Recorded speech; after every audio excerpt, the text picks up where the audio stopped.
Hey Südi, dat wir damals als Matten, die Söhn von Norbert Dreier, noch so und bis 16 Jahr alt wär sie müss.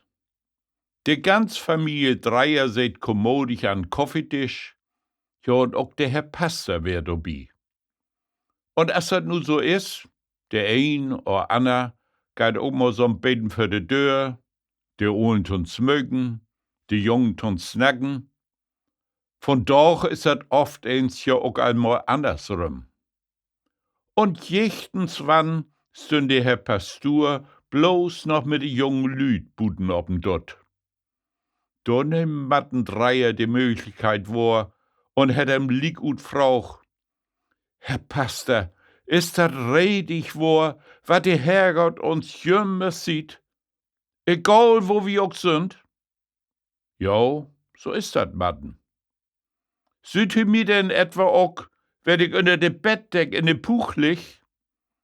Auch da süd ihr die, min Söhn. Aber he werd mi doch sicher nie wies, wenn ich mal ob Tante Meier sit.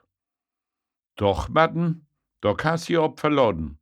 Uns Herrgott süd die jümmers und überall. Aber doch ganz bestimmt nicht bei uns zu Hus in Keller. Doch, auch da süd ihr die. Das muss der Green Matten bloß noch. Anscheinend, Herr Pastor, wir habt zu Hus gar kein Keller.